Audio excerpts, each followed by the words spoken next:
농자 천하지 대본. 농업은 여전히 모든 사람들의 근본입니다. 하지만 농업은 달라졌죠. 사람들의 손발로 농사가 이루어졌던 과거와는 달리 스마트 시대를 맞아서 농업도 스마트라는 무기를 장착했습니다. 지금 농업 현장에서 기적이 일고 있습니다. ICT를 몰라도 키울 수 있다라고 하는 부분과 데이터에 의한 작물의 재배로 인해서 리스크가 그만큼 적다는 거예요.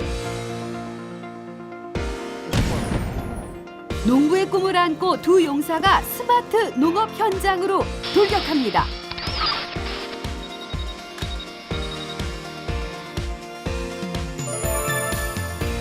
농부의 마음으로 땅과 물화일체가 돼서 배움의 큰 수확을 한번 거둬보도록 노력하겠습니다. 진정한 농부가 되기 위해서 제가 꼭 돌아갈 때는 발바닥에 굳은 살이 베기도록 열심히 뛰어보겠습니다. 스마트한 용사들의 스마트 농업 견문록 지금 시작합니다. 왼쪽으로.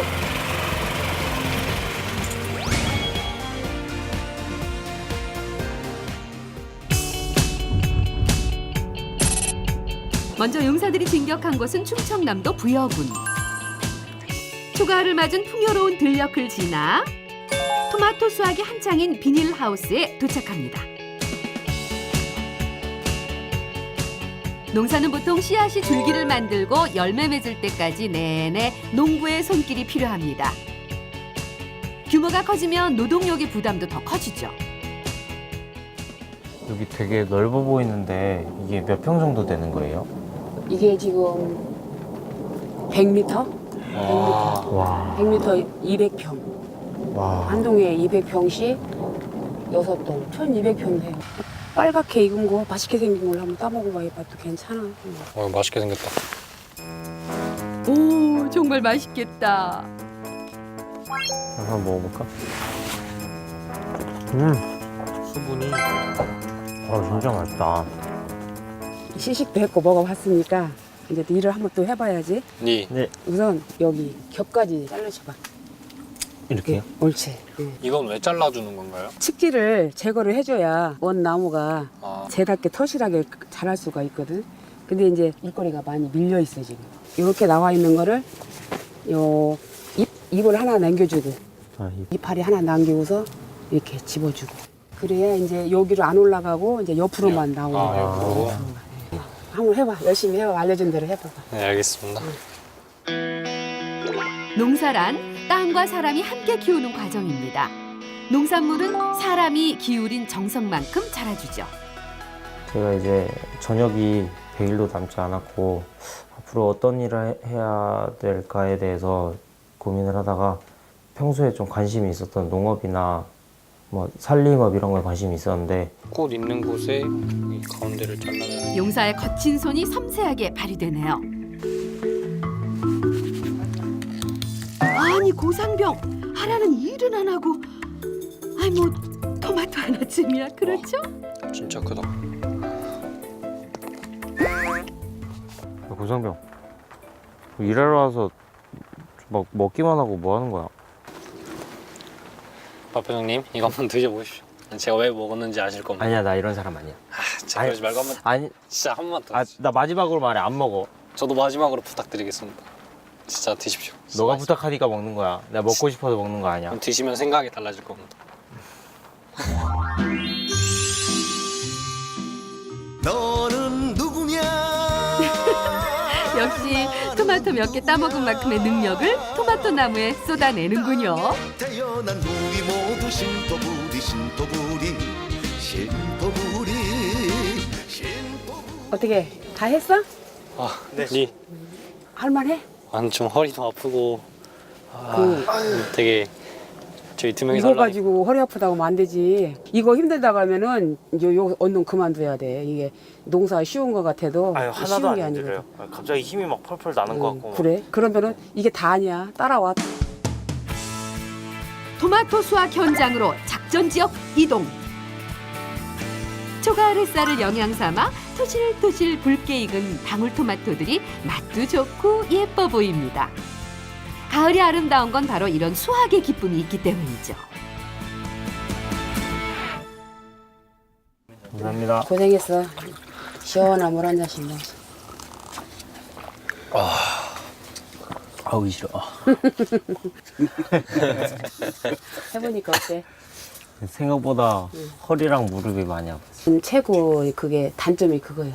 우리 아들은 엄마 아빠 농사 짓는 거 보고 농사한다고 안 하는데 그래도 군인 저기들은 참 신통방통하네. 그래도 농사 줘보겠다고 하고. 아드님이 농사 안 한다고 하면은 막 서운하거나 그런 건 없으세요? 없어. 자기 내가 농사진인가? 아들 딸은 농사 안 지키구만. 그게 자기들이 또 앉는데 엄마 아빠가 힘드는 걸 보고. 자녀들은 나가서 조금 편안한 생활을 하길 바라는 게 부모 마음인데 근데 나도 여가 농사 저번 제가 결혼해서 30년 됐는데 나름대로 이게 재미가 있고 보람을 느껴 이게. 그리고 농촌에는 지금 고령화가 많이 돼가고 있잖아. 이게 우리들이 네. 마지막 세대인 것 같더라고. 근데 요즘 젊은 사람들이 귀농을 하는 게 붐인가 봐. 좀 많이 일어나고 있어. 근데 네. 참 그게 난 좋게 보고 있거든. 그래서 우리 아들도 난 해볼 만하다고 나는 하거든. 가업을 물려받는 그런 거네요. 그렇죠. 괜찮아. 그래도 이 땅이라는 거는 거짓말을 안 해. 내가 노력한 만큼은 그 대가는 분명히 나와 여기서. 그래서 앞으로 농사를 접으겠다면은 정말로 그 젊음의 그 패기를 가지고서 열심히 한번 해봐. 해볼만해 그래도. 네. 나는 우리 아들이 벨로가 데려오고 그러는데.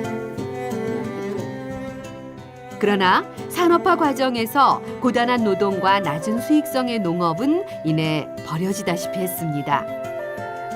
농업이 고단한 노동만으로는 지탱하기 어렵게 됐죠.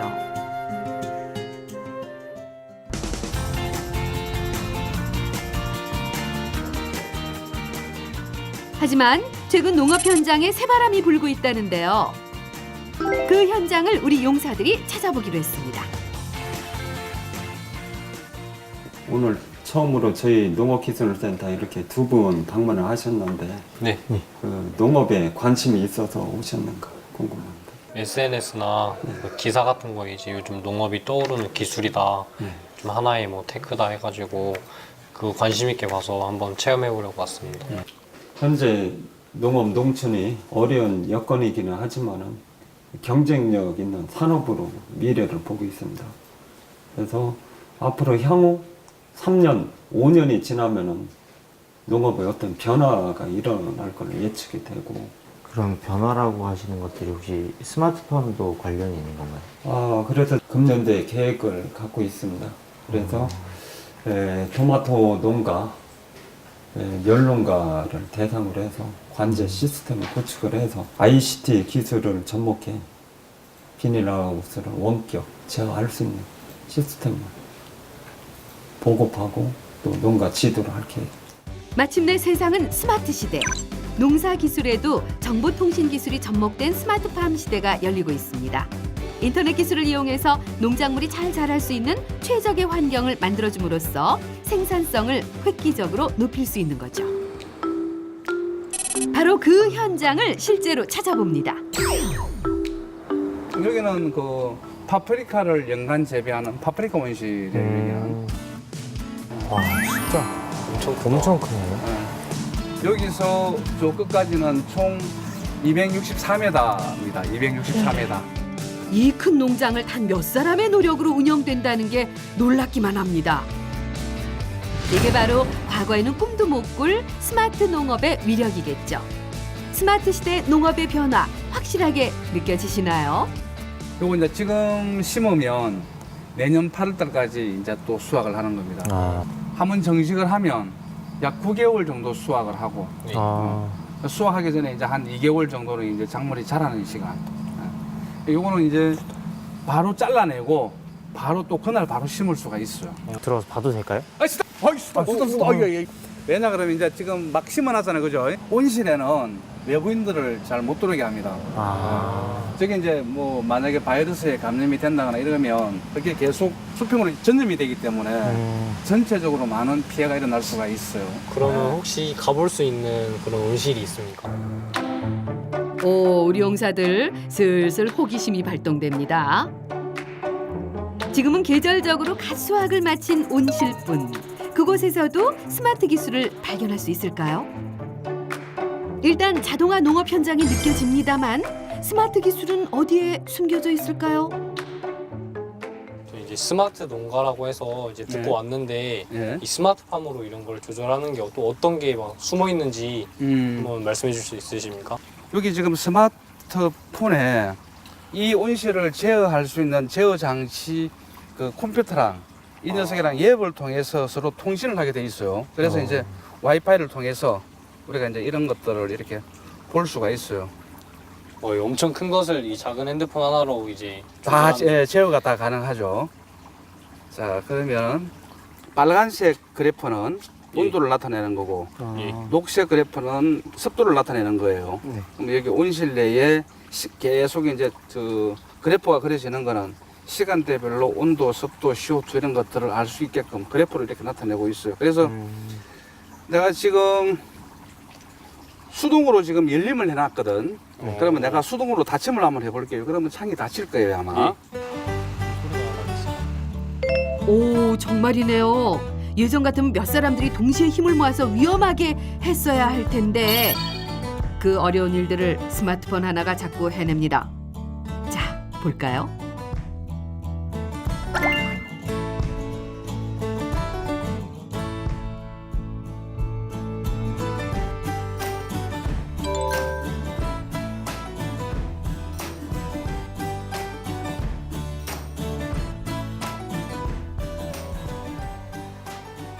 진짜 간단해졌습니다. 아, 그렇죠. 그래서 과거에는 우리가 이제 일일이 온실에서 전부 다 제어하던 것들을 예. 지금은 메인 서버가 있어서 메인 서버에서 전부 다 이런 명령을 내리고 운영이 되는 그런 구조로 돼 있어서 그래서 식물이 자라는 최적의 그 조건을 만들어 주는 겁니다. 그러다 보니까 이제 식물이 잘 자랄 수밖에 없고 또 잘 자랐다 보니까 수확을 많이 하고 수확을 많이 하다 보니까 우리 주머니는 도둑해지고 그렇게 되는 겁니다. 네. 이렇게 4,000평 정도 되는데 네. 이거를 이렇게 팔게 되면 수익은 어느 정도나 돼요? 역시 이제 그 돈에 대해서 이제 궁금하네. 여기는 심고 나서 지금까지 자라는데 약 한 9개월 정도 시간이 걸리고 9개월. 그 다음에 9개월 동안에 이제 얼마를 매출을 할 수 있느냐. 요 온실에서는 연간 한 11억 정도 매출을 합니다. 우리가 들어간 비용 다 떨어내면 한 50% 정도만 남는다라고 가정하시면 됩니다. 그러면 요 온실에서 뭐 1년에 한 순이익이 한 5억에서 한 6억 정도 나옵니다. 실제로 스마트 기술 농법은 재래 농법 생산량의 많게는 5배까지도 올릴 정도로 생산성이 월등합니다. 당연히 수입도 2배 이상 늘어났죠.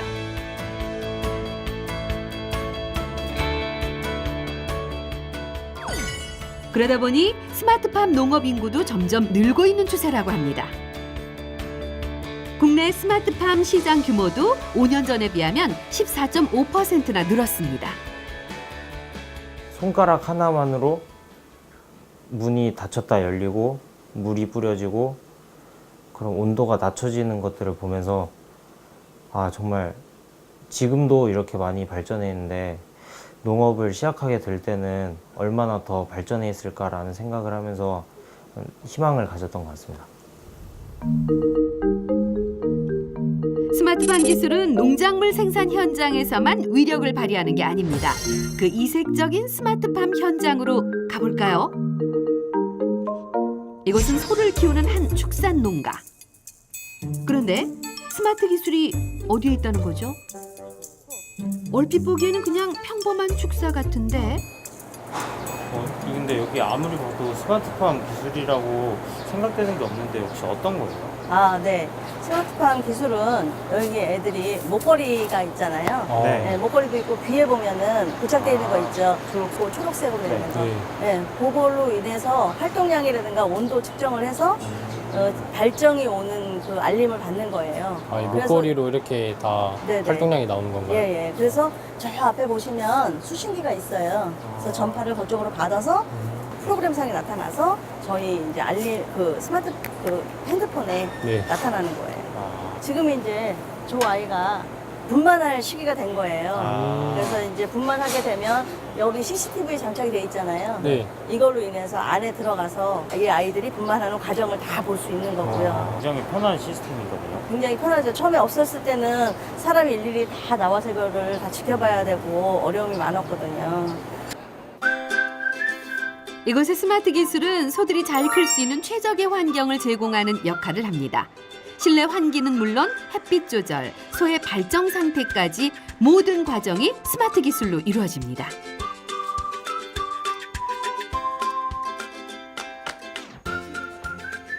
소들의 이렇게 뭐 발정 상태나 뭐 체온, 활동량 이런 거를 파악하는 걸 보면서 아, 이 스마트팜이란 게 단순히 비생명체한테만 해당되는 게 아니구나. 먹여만 준다고 해서 동물이 알아서 커주는 건 아니죠. 그래서 축산업도 사람의 노동력에만 의존하면 농사 못지않게 힘든 일입니다. 젊은 층에서 축산업을 피하는 이유도 그 때문입니다. 박 병장님, 이런 축산 한번 해보시는 거 어떻습니까? 축산? 예. 나는 돼지 키워보고 싶어. 돼지. 이런 꼴꼴하면서. 이런 소는 별로십니까? 손은 너무 커서 무서워.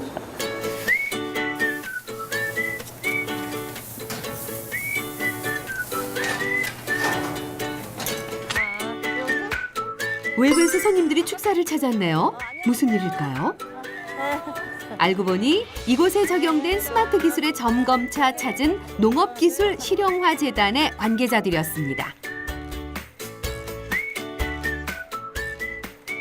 대표님 이거 설치하실 때 어려우신 게 어떤 게 있으셨는지 말씀해 주시면 좋을 것 같아요. 네. 한데 소가 네. 목에 처음에 걸러하면 너무 거부감도 하고 걸려있는 상태에서 좀 움직임이 많이 있는데 뭐 한두 시간 후에는 이제 적응이 돼서 요거 설치하시고 농장주분께서는 여기 데이터들이 잘 오는 걸 보시고 활용하시고 계시나요? 네, 잘 활용하고 있고요. 네. 이 목걸이랑 온도체 센서를 함으로 인해서 재발정을 잡을 수 있고 그러니까 시간을 좀 벌 수 있다는 장점이 있습니다. 이 새끼들 최근에 난 거예요?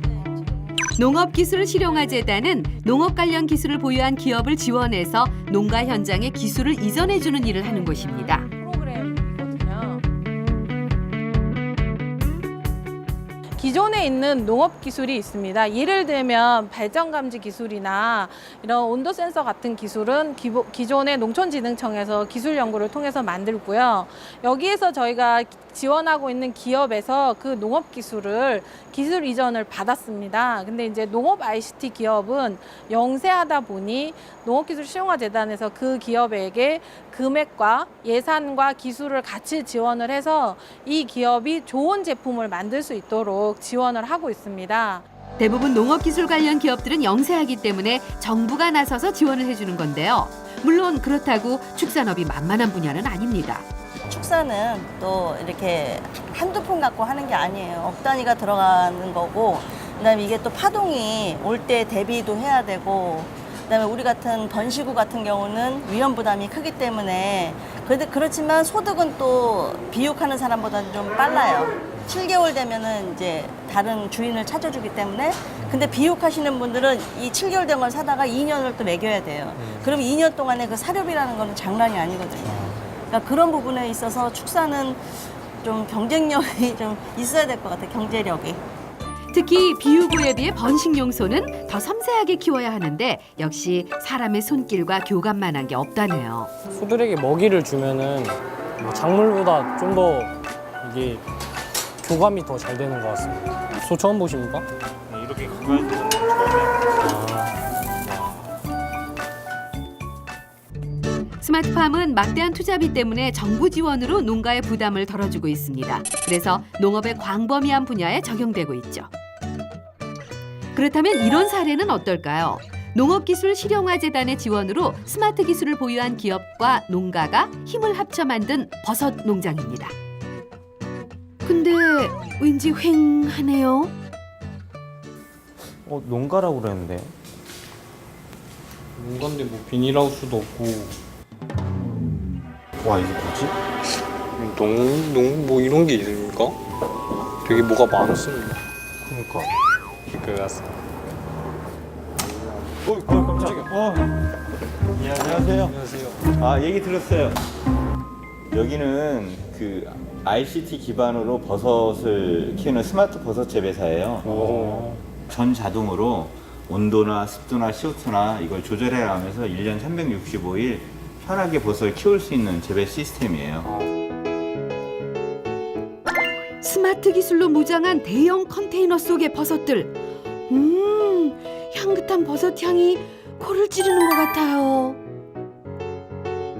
버섯은 예민해서 온도나 습도가 조금만 맞지 않아도 금방 표시가 난다고 그래요. 그래서 특별 관리가 필요한 녀석들이죠. 바로 그걸 스마트 기술이 정확하게 관리해서 성장을 돕는 거죠. 자, 이게 버섯이 자랄 수 있는 톱밥으로 만든 배지라고 하는 거예요. 보시면 이게 이제 버섯들이 피죠. 예. 올라왔죠.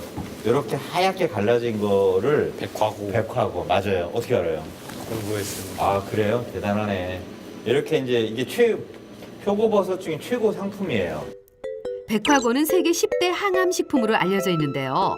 표고버섯 가운데 으뜸이라고 할 수 있답니다. 비타민 D가 풍부하며 쫄깃한 식감으로 더욱 유명합니다. 당연히 고가겠죠. 잘라보세요, 한번. 직접. 어떤지. 오, 쫙 갈라져. 네, 한번 드셔보세요. 맛이 어떤지.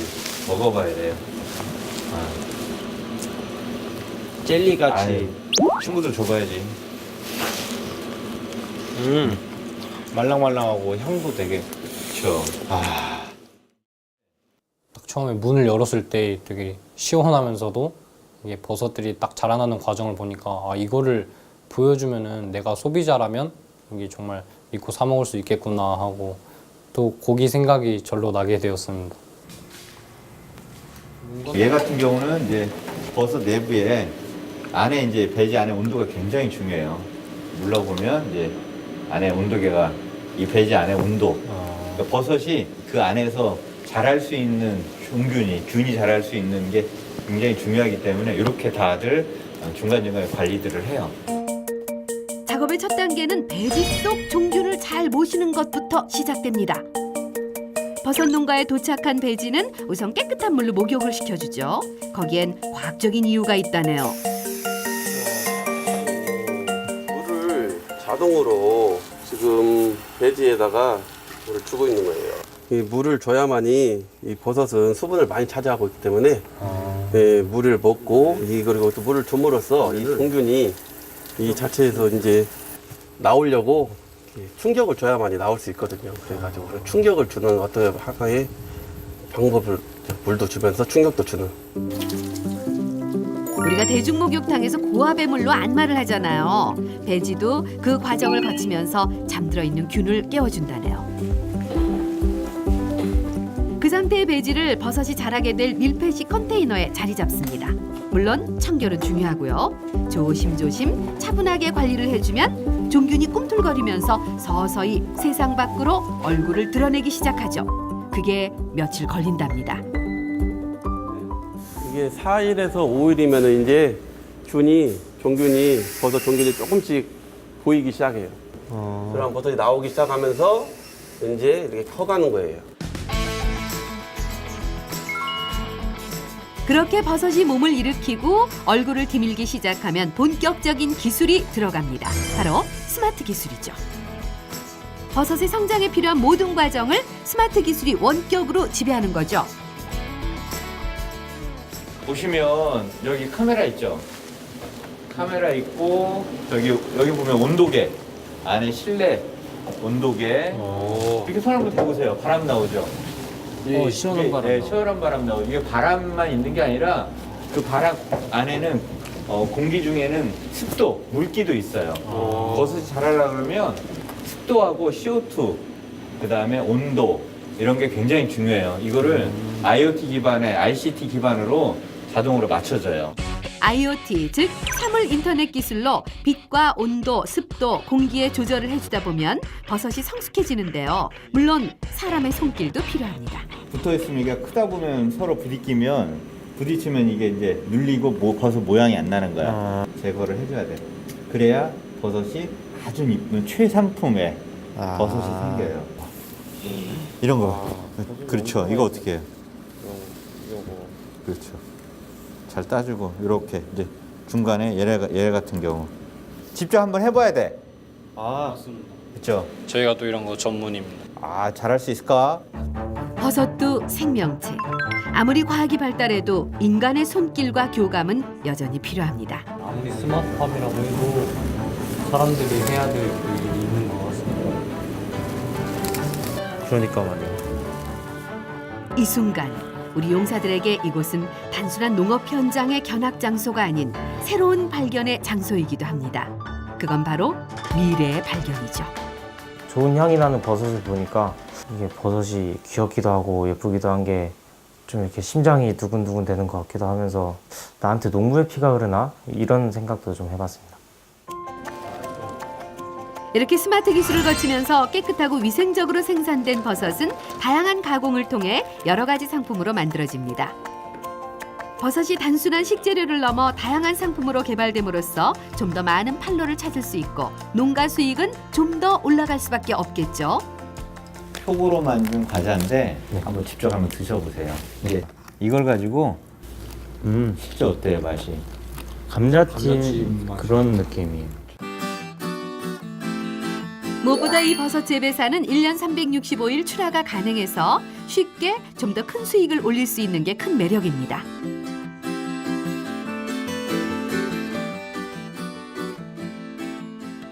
이렇게 표고버섯 하나로 다양하게 판매를 하시는데 그러면 매출이 어느 정도인가요? 보통 한 컨테이너당 한 재배사당 월 매출이 평균 한 600에서 700만 원 사이가 나와요. 거기 원재료비 있잖아요.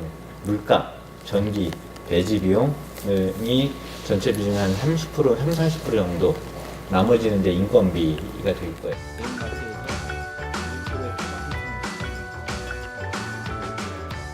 농업이라고 하는 게 그 조선시대 정약용 선생님 계시잖아요. 네. 정약용 선생님이 하셨던 삼농이라는 게 있어요. 그 중에서 농업이 우리가 편해야 되고 농민이 잘 살아야 돼요. 그러니까 그러기 위해서 농사도 편하게 해야 돼요. 너무 힘들면 안 하겠죠. 조선시대 정약용 선생은 농업을 중심으로 조선의 개혁을 꿈꿨습니다. 그는 경세유표, 목민심서 등을 통해서 당시 농업이 나아가야 할 방향을 제시했고 그가 꿈꿨던 농업 정신은 첨단 산업이 발달한 지금도 여전히 유효합니다. 다만 쟁기가 있던 농토에 스마트 기술이 대체된 것일 뿐이죠. 농업을 버릴 수 없는, 버려서는 안 되는 이유이기도 합니다. 기본적으로 농업뿐만 아니라 그 IT 기술이나 이런 데 발전상이나 이런 부분들 좀 알아야 되고 농민들도 조금 바뀌어야 된다고 보여져요. 아까 말씀드렸던 정약용 선생님 삼농의 중에서 현농, 편하게 농사를 짓고 분호 잘 살 수 있어요. 수월하면서도 수익도 많이 낼 수 있는 농업. 인류가 꿈꾸던 세상 아닌가요? 부도 중요하니까 그 수익이 있어야 또 이제 일도 하고 또 일이 편해가면서 오래도록 이렇게 지속할 수 있으니까 선조들은 그걸 이미 일찍 깨달았는데 왜 저는 이제 깨달았을까 싶었습니다. 그렇다면 스마트 시대의 농업, 경험이 없는 우리 용사들은 어디서부터 시작해야 할까요? 스마트 농업의 열강 현장을 용사들이 함께하기로 했습니다. 사업을 아주 잘해서 아주 아이템 상품들이 아주 스마트 농법으로 잘 만들어놨어. 못 팔면 어떻게 합니까? 그런 거에 대해서 좀 팔 수 있는 전략들이 좀 필요하겠죠. 궁극적인 목표가 뭐냐 이런 SNS라는 것들이죠. 근데 오기 전에 어떤 내용들을 많이 올렸어요? 페이스북에? 남이 올렸던 거 중에 재밌거나 도움이 되는 거를 다시 올리는 공유하고? 공유. 그렇죠. SNS의 사용자의 90%는 눈팅을 합니다. 다른 사람들 거 쳐다만 봐요. 그리고 9%는 박경찬 병장처럼 퍼다 놓는 행동들을 많이 합니다. 중요한 것은 내 컨텐츠를 올리는 게 가장 중요합니다. 내 컨텐츠가 어떤 거예요? 지금 농사 짓는 과정들을 쭉 올리는 걸 꾸준히요. 거의 모든 농민들이 농사는 잘 져요.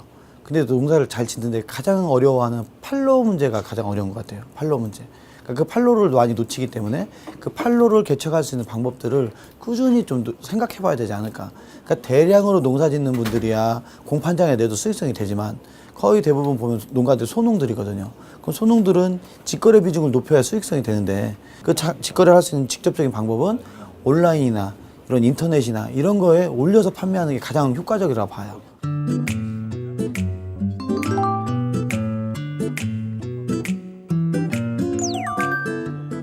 박봉이고 진급도 안 되고 그런 사람들 뭐 이제 또 계약직인 사람들도 많은데 그렇게 제가 쏟을 열정을 그냥 저 혼자만의 일에다가 쏟으면은 오히려 더 많은 수익 창출과 오히려 나만의 뿌듯함이 더 있지 않을까 싶어가지고 제가 생각하는 농업은 좀 메리트가 많다고 생각을 했거든요. 이제 제가 원하는 거, 뭐 따로 배우고 싶은 게 있다거나 그 부분에 대해서 이제 좀 제약 사항도 없고 좀 자유롭게 할 수 있으니까. 용사들, 선배들의 조언을 한번 들어볼까요? 제 땅에서 하지 않고 임대하거든요. 저도 장기 임대로 좀 싸게 빌린 편이에요. 근데 이게 막 멍지은행에서도 빌릴 수 있고 일단은 농사 지을 생각 있으면 딴 거 하는 게 저는 급선무인데 그러니까 단순하게 돈이 된다가 아니라 자기 거기 지역에 맞는 품종이 또 따로 있어요. 그리고 품목도 따로 있고. 선배님은 어려운 점 같은 건 딱히 없어지셨어요? 제가 이제 기농 5년 차거든요. 네, 처음에 뭐 작물 선택이 진짜 중요한 것 같아요.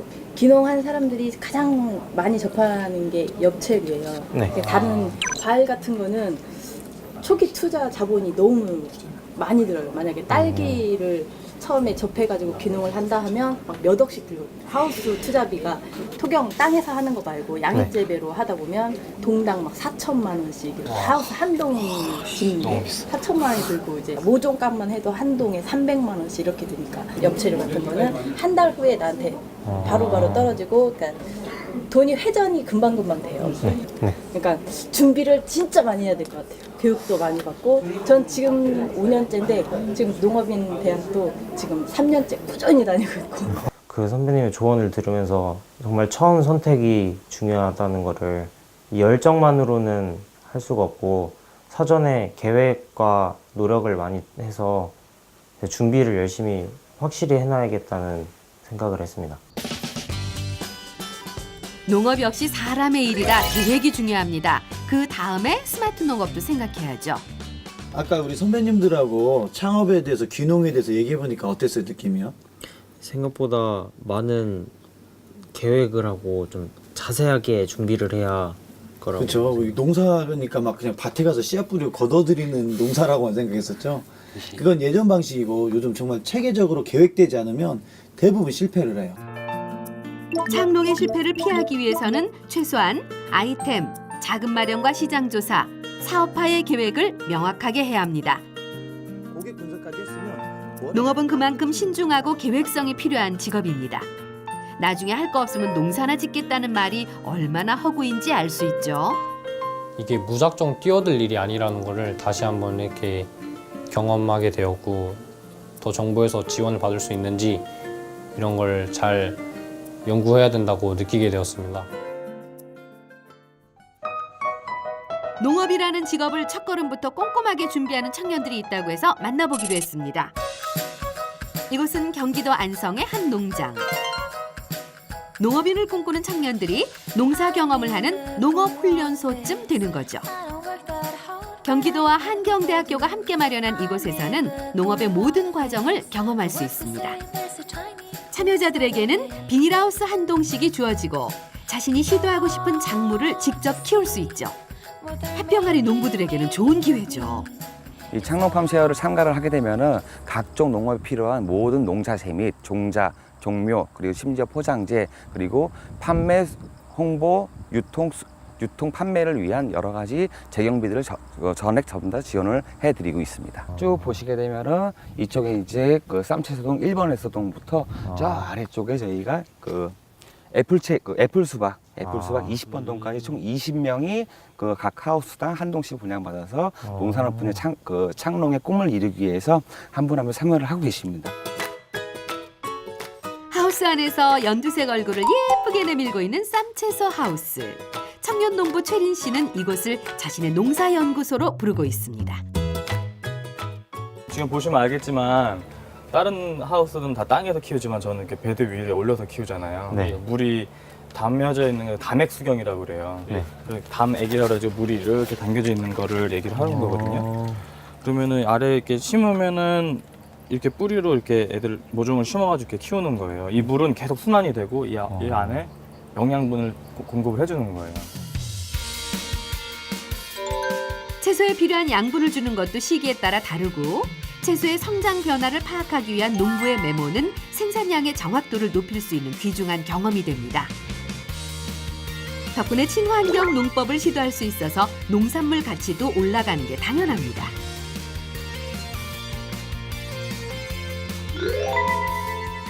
다른 분들과 달리 양복을 입고 하시는데 혹시 뭐 특별한 이유가 있나요? 뭐 보시다시피 바닥이 일단 흙이 없잖아요. 작업이 되게 환경이 되게 쾌적해요. 요즘 말로 부심이라고 하나요? 그렇습니다. 와이셔츠 차림은 최 씨의 자부심입니다.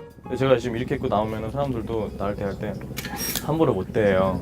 종종 입고 동안 어디 넥타이 매고 구두 신고 딱 이렇게 나오면은 뭐 하는 사람이냐 그럼 저희 농업 연구원입니다.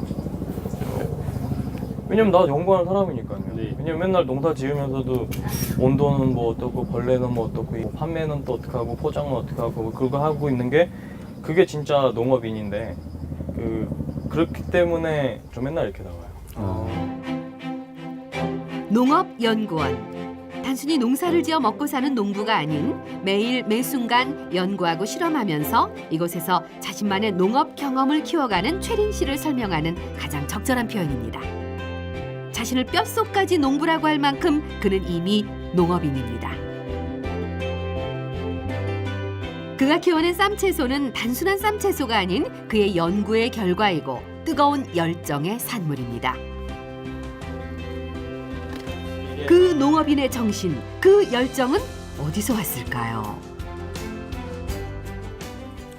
네가 한 30대쯤 되면은 그때는 아마 농업이 제일 중요한 산업이 될 거다. 그때 어릴 때부터 이제 그렇게 얘기를 해주셔서 그냥 그때 어린 생각에 아무 생각 없이 그래 그럼 나 농사 져야 되겠다, 농업해야 되겠다 이렇게 해서 농업을 계속 생각을 하고 있었고 그러다 보니까 농대도 가게 되고 농업 공부를 하게 되니까 그러고 나서 공부를 하다 보니까 이제 실제로 이런 경험이 좀 필요하잖아요. 대학교에서 아무리 공부를 해도 실제 농사라는 거는 경험이 없으면 안 되는 거니까 그렇죠. 경험을 해보려고 이렇게 필드에 이제 뛰어들게 된 거죠. 여기가 평택 청년몰 청년숲이라는 데예요. 그래서 제가 여기서 오프라인 매장을 이제 차려가지고 제가 지금 장사를 같이 하고 있거든요. 청년들의 꿈이 숲을 이룬다고 해서 청년숲이라고 이름 지었을까요? 지난해 6월에 문을 연 이곳은 전통시장의 활력소가 되고 있습니다. 여기가 제 샐러드샵 OMG 팜마켓입니다. 되게 깔끔하게 생겼어요. 감사합니다. 들어가 보시죠. 바로 그 청년숲 한편에 최린 씨의 식당이 있습니다.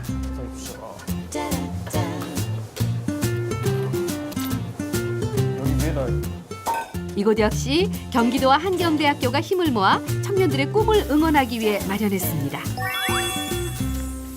이곳에서 판매하는 샐러드 재료의 채소는 자신의 하우스에서 수확한 채소로 공급하고 있습니다. 비닐하우스에서 오프라인 매장 판매로까지 사업을 확장한 거죠.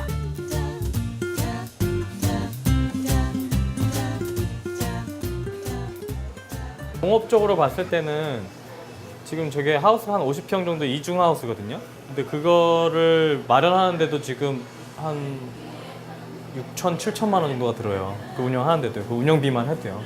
근데 그거를 3년 동안 이렇게 환경대학교랑 같이 이렇게 해가지고 지원을 해준다는 것 자체가 처음으로 이렇게 농업을 도전하는 사람들한테는 엄청난 혜택인 거죠.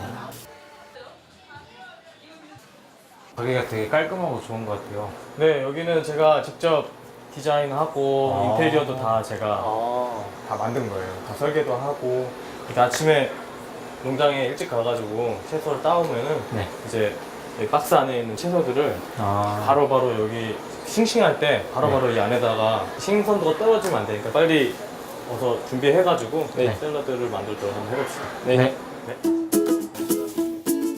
최린 씨는 매일 아침 7시에 하우스에서 채소를 수확하고 이곳에서 요리를 만듭니다. 차림표도 독특합니다. 이 지역 사람들이 뭘 좋아할지 몰라가지고 그냥 샐러드 책을 그냥 메뉴판으로 하기로 했어요. 그러면 이 보시면은 여러 가지 샐러드가 종류 되게 많거든요. 그럼 쭉 보면은 뭐 리코타 치즈 샐러드도 있고 여러 가지 종류가 많아요. 그러니까 이거를 고객들이 이렇게 먹고 싶다고 이렇게 스카치 테이프 이게 지금 붙여놓은 거예요. 이렇게. 그럼 여기다 핸드폰 번호랑 이름을 이렇게 적어놓으면은 이 많은 샐러드 중에서 이 사람들이 먹고 싶은 게 이건 거예요. 저는 이거 다 공부하신 줄 알았어요. 아니 이게 사람들 다 이름 써 있잖아요. 핸드폰 번호랑. 근데 다 여자분들이에요. 여담 있고. 박병장 일할 때보다 더 열정이 불타오르네요. 제가 이렇게 말을 좀 이렇게 드려요. 최린 씨가 농사를 짓겠다고 처음 작정했을 때 그는 요리까지는 생각을 하지 못했다고 합니다. 꾸준한 연구와 노력이 또 다른 기회를 만났고 지금 그는 자신만의 꿈을 요리하고 있는 중입니다. 모양 나옵니다. 그러면은 여기쯤 되면 이제 여자분들이 핸드폰 끄고 난리가 치하게 돼요. 하트 모양 있잖아요. 고객님 사랑합니다. 오, 신선한 요리 하나가 뚝딱 나왔어요. 그렇다면 손님들의 반응은 어떨까요? 진짜 맛있게 와, 해가지고. 지우야 새우다. 야채랑 잠깐만요. 지우는 새우랑? 직접 재배를 다 한 거예요. 운동약입니다. 아니 근데 야채가 확실히 좀 튀기지. 아니 원래 우리 유기농만 먹이는 그러니까 애들 키우다 보면은 야채랑 이런 걸 되게 신경을 쓰거든요. 근데 확실히 튀겨. 아이고. 새우 되게 잘 먹어. 언니 참. 창업하는데 청년들이 창업하고 또 이렇게 귀농이든 뭐 이런 거 하는 거에서 농업적으로 오는 거에 대해서 나라에서도 지금 많이 신경을 쓰고 있어가지고 저 같은 케이스로 해가지고 많이 도전을 해보면은 앞으로 내년에는 좀 더 지금보다 좀 더 나은 모습으로 찾아뵙지 않을까 싶습니다.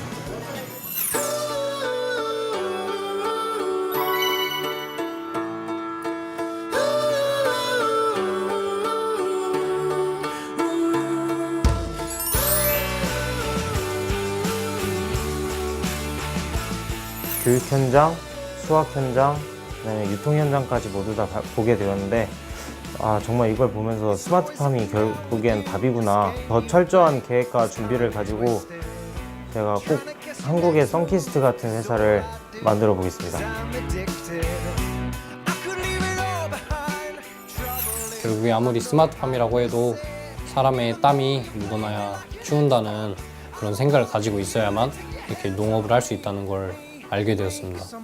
제가 저녁 후에 훗날 전 국민의 밥상에 제가 만든 작물들이 올라갈 수 있도록 열심히 한번 노력해 보겠습니다. 스마트 농부를 꿈꾸는 두 용사의 농업 사랑 정신을 응원합니다.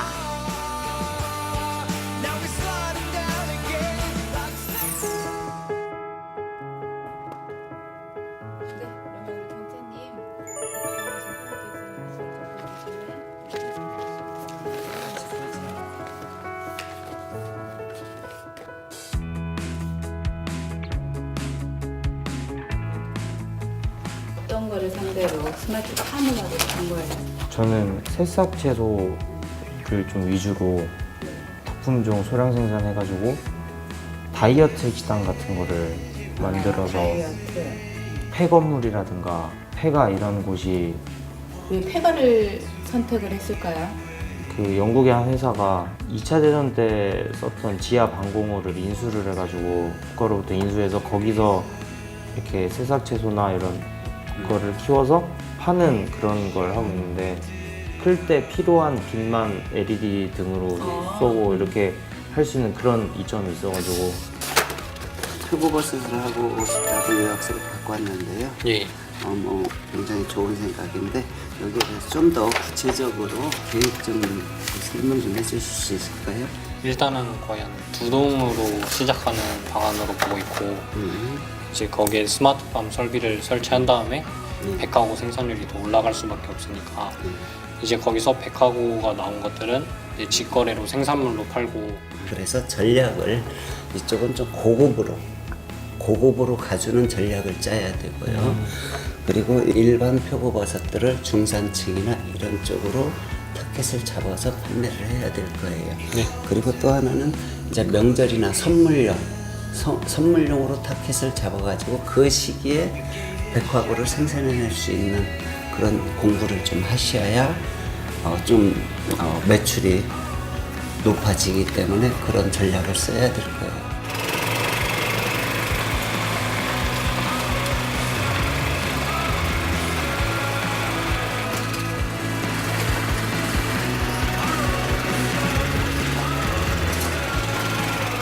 왼쪽으로. 달리기 처음 하시다 보니까 지금 길이 살짝 이제 줄어졌는데. 이 정도면 운전이고 도대? 박 병장님은 저기 길 닦아놓은 거 하시지 않았습니까? 원래 이렇게 잘 닦아놓은 거 그대로 저는 유지하는 게 딱 더 힘든 처음 거야.